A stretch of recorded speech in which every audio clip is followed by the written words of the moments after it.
बिछा SSP मटियारी नूरुल हक रिंद जी सख्त हिदायतुनि ते हालवा बिछा जे थाणनि ते मंशियात फ़रोशनि ख़िलाफ़ कार्रवाइयूं तेज़ कयूं वयूं आहिनि। 10 बोतलूं शराब जूं ऐं 235 ज़हरीलूं Z21 सोपारियूं हथ करे 3 जवाबदारनि मथां मंशियात जो केस दाख़िल कयो वियो आहे।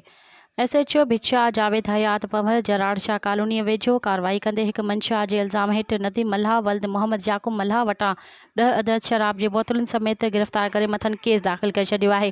ॿिए पासे SHO हाला रियाज़ अहमद सब्ज़वाज़ी साधारण लिंक रोड ते भर में कार्रवाई कंदे 2 मंशियात फ़रोश रावल वल्द अली नवाज़ माछी ऐं फ़याज़ वल्द मियां बख्श उर्फ़ कालीअ वटां 235 ज़हरीलूं Z21 सोपारियुनि समेत गिरफ़्तारी करे केस दाख़िल करे छॾियो आहे। अॻु जे ॾींहुं पहिरियां हाला 2 चिंचियूं मिठो वल्द फोटो डाहिरी ऐं मोहम्मद आरिफ़ कोरी जूं काफ़ूर कई वयूं, जेके हाला पुलिस कार्रवाई कंदे 2 चिंची बाज़ियाब कराए असल मालिकनि जे हवाले करे छॾियूं आहिनि।